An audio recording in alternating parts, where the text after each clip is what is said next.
Bismillahirrahmanirrahim. Assalamualaikum warahmatullahi wabarakatuh. Waalaikumsalam warahmatullahi wabarakatuh. Waalaikumsalam warahmatullahi wabarakatuh. Bismillah, alhamdulillah, wala haula wala quwwata illa billah, amma ba'da. Pertama-tama marilah kita panjatkan puji syukur kehadirat Allah Subhanahu wa taala yang telah melimpahkan rahmat dan hidayahnya kepada kita semua, sehingga pada kesempatan malam hari ini kita dapat berkumpul walaupun secara daring dalam keadaan sehat walafiat tanpa kurang suatu apapun.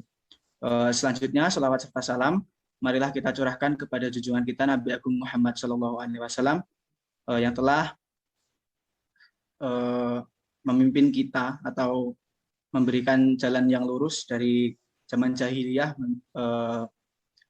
menuju jalan Islamiyah seperti sekarang ini. Pada kesempatan kali ini kita akan mewawancarai salah satu guru pendidikan agama Islam tentang kontekstualisasi living kalam dalam bidang sosial ekonomi. Adapun wawancara ini kami tujukan untuk memenuhi tugas ilmu kalam yang diampu Bapak Mustajab MPDI. Sebelum kita mulai wawancara pada kesempatan malam hari ini, izinkan kami memperkenalkan anggota kelompok kami, yaitu yang pertama saya sendiri, Muhammad Yasin Nugroho Hadi. Saya Caca Pangesti dengan NIM 252197. Saya Sheila Putri Kusnadi dengan NIM 205211296.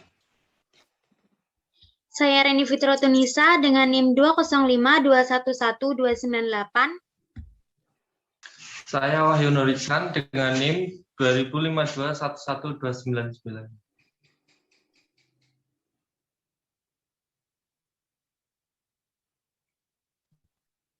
Selanjutnya saya akan membacakan CV dari narasumber kita, yaitu nama Bayu Stianto, tempat tanggal lahir Karanganyar 8 September 1994, alamat Jatirjo RT 4 RW 1, Kelurahan Jatirjo, Kecamatan Jumapolo, Kabupaten Karanganyar. Riwayat pendidikan SD 02 Jatirjo, MTSN 3 Karanganyar, MAN Karanganyar, kemudian S1 Pendidikan Agama Islam IAIN Surakarta, dan yang terakhir S2 Pendidikan Agama Islam UIN Raden Mas Said Surakarta. Pekerjaan beliau yaitu guru pendidikan agama Islam di SMP Negeri 1 Jumapolo. Langsung saja kita sambut beliau, Bapak Bayu Stianto. Assalamualaikum warahmatullahi wabarakatuh. Waalaikumsalam warahmatullahi wabarakatuh. Waalaikumsalam warahmatullahi wabarakatuh. Gimana Pak kabarnya Pak? Alhamdulillah, baik, alhamdulillah. Semoga teman-teman semuanya juga baik-baik saja dalam keadaan sehat walafiat. Amin. Baik, langsung kita mulai saja ya Pak. Yang pertanyaan yang pertama yaitu apa pendapat Bapak tentang makna dari ilmu kalam itu sendiri? Ya, ilmu kalam.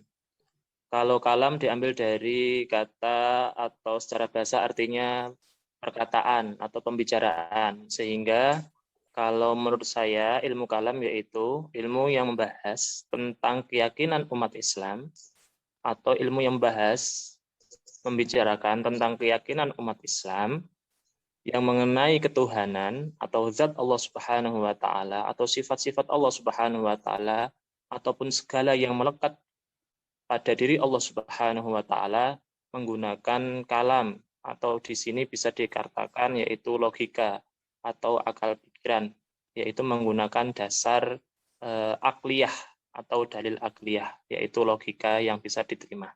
Itu menurut saya yaitu ilmu kalam. Ya, baik Pak. Kemudian pertanyaan yang kedua yaitu bagaimana pendapat Bapak tentang kontekstualisasi ilmu kalam dalam bidang sosial dan ekonomi? Ya, melihat kontekstualisasi ilmu kalam, itu jika ditilik kembali terkait sejarahnya ilmu kalam, selalu menyuguhkan konflik yang banyak menumpahkan darah karena banyaknya pendapat dari masing-masing perspektif sendiri-sendiri. Maka dari konflik yang ada, arah kajian ilmu ini seakan tidak memiliki arti.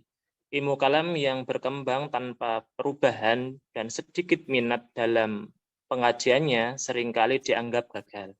Banyak kajian kritis hingga liberal dalam ilmu kalam yang sering dilakukan. Jadi ilmu kalam di sini tidak hanya berbicara soal Tuhan atau ketuhanan.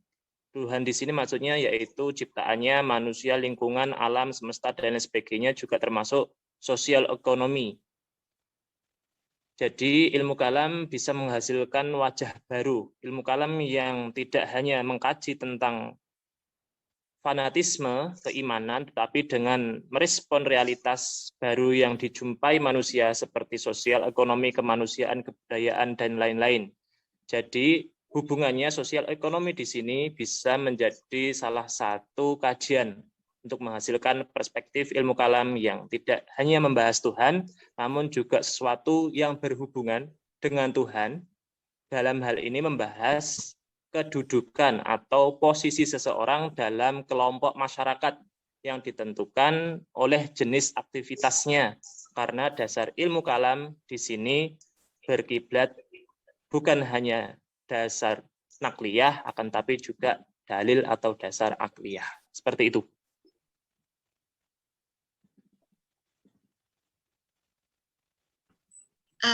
Terima kasih Pak atas jawabannya sebelumnya.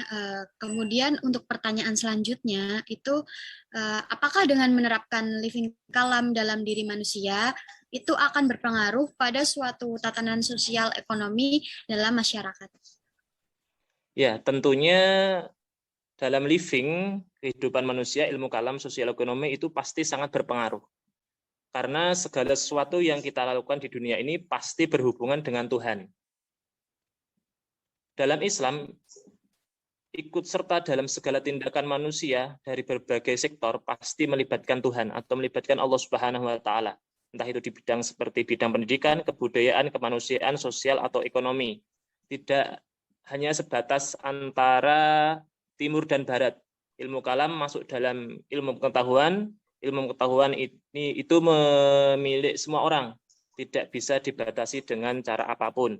Kebanyakan orang melontarkan penolakan, namun sering menikmati akses teknologi yang sering dibuat oleh orang Barat. Seperti itu. Baik Pak, terima kasih sebelumnya. Lalu apa contoh pengaruh dalam kehidupan kita terhadap living kalam tersebut dalam bidang sosial ekonomi ya? Dalam bidang sosial ekonomi tentunya pengaruhnya seperti contoh sederhana saja. Dalam berkehidupan, sikap tasamuh perlu ada dalam diri seseorang. Sikap tasamuh yaitu sikap saling menghargai antara perbedaan.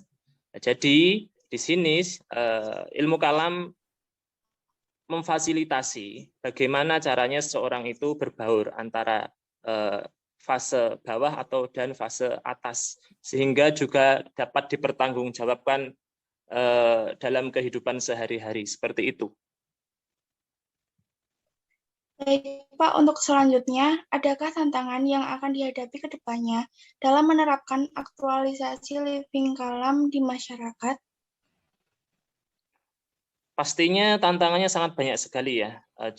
Contohnya atau misalnya maraknya ideologi Islam yang melenceng dari Islam yang kafah atau Islam sesuai dengan dasar keislaman yang murni, yaitu menggunakan Al-Quran dan hadis. Terus perkembangan transformasi atau informasi yang sangat besar sehingga banyak terjadi tantangan yang kemudian Islam seakan-akan tidak berdaya untuk menghadapi hal tersebut.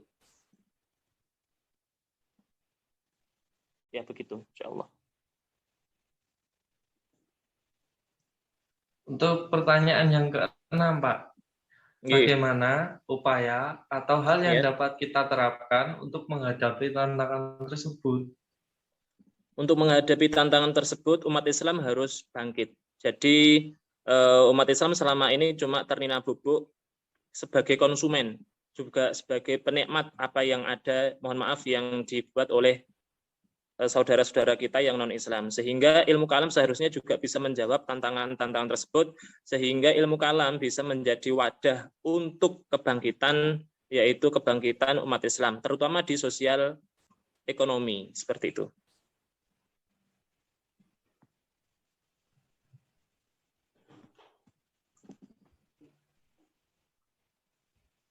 Mungkin ada lagi atau terakhir?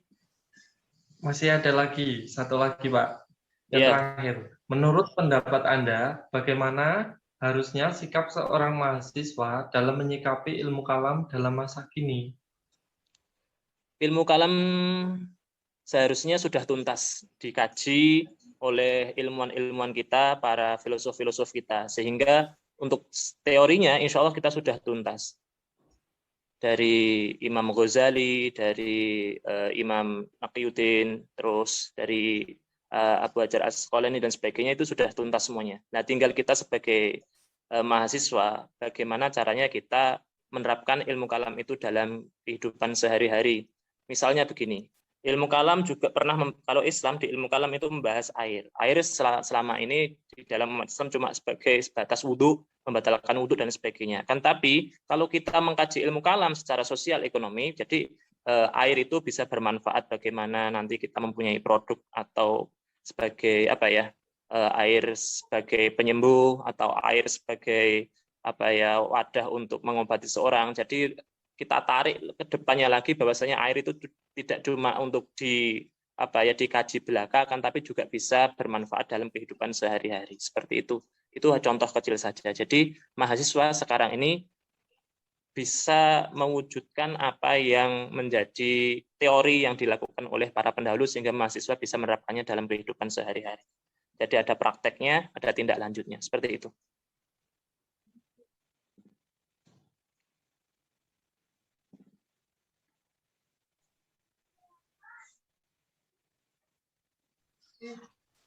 Baik Bapak, terima kasih atas jawabannya. Sama-sama teman-teman. Jadi sedikit yang saya tangkap dari penjelasan Bapak tadi, yaitu salah satunya ilmu kalam sangat berpengaruh karena segala sesuatu melibatkan Tuhan, entah itu tentang sosial, budaya maupun ekonomi. Kemudian upaya untuk menghadapi tantangan dalam menerapkan living kalam adalah umat Islam harus bangkit sehingga ilmu kalam dapat menjadi kebangkitan bagi umat Islam. Kemudian setelah itu dengan bangkitnya umat Islam sehingga kita tidak terlalu ketergantungan terhadap teman-teman kita atau saudara-saudara kita yang istilahnya berbeda keyakinan dengan kita, agar nantinya kita dapat mengolah atau berpikir secara lebih maju, seperti contoh yang tadi Bapak sampaikan, yaitu tentang air yang tidak hanya untuk bersuci, tapi juga dapat dimanfaatkan sebagai sesuatu yang dapat bermanfaat bagi kita semua. Mungkin cukup sekian ya Pak, atau ada tambahan lagi? Ya. Oke, terima kasih, tetap semangat belajarnya. Terima kasih, Pak. Terima kasih, Bapak. Ji, sami-sami. Terima kasih. Terima kasih, Pak. Ji, sami-sami. Ji, sami-sami. Baik, dari teman-teman mungkin ada pertanyaan lagi atau ada yang ditanyakan selain dari materi kita malam hari ini?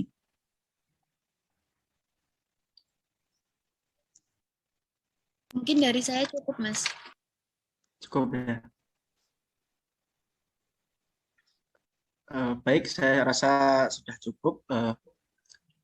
Sebelumnya saya berterima kasih kepada Bapak Bayu Setianto yang telah meluangkan waktunya dapat hadir di tengah-tengah kita untuk menjadi narasumber. Kami dari kelompok 3 mohon maaf yang sebesar-besarnya apabila selama wawancara kami ada kesalahan kata ataupun tindakan yang kurang berkenan kepada Bapak. Kami hanya bisa berterima kasih. Mudah-mudahan Allah membalas kebaikan Bapak yang berlipat-lipat. Amin. Saya rasa saya cukupkan wawancara pada kesempatan malam hari ini. Sekian, wallahul muwaffiq ila aqwamit thoriq. Wassalamualaikum warahmatullahi wabarakatuh. Waalaikumsalam warahmatullahi wabarakatuh. Waalaikumsalam warahmatullahi wabarakatuh. Mohon maaf Pak, sebelumnya mohon untuk teman-teman juga yang belum on kamera, silahkan on kamera karena akan ada sesi foto ya untuk dokumentasi.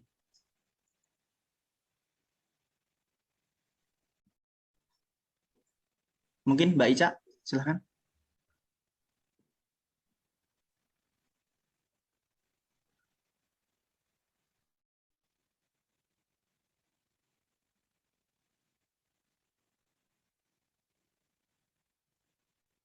Baik, terima kasih Bapak. Silahkan jika ingin keluar dari Zoom, kami persilahkan. Terima kasih. Assalamualaikum warahmatullahi wabarakatuh. Waalaikumsalam. Warahmatullahi wabarakatuh. Terima kasih Pak.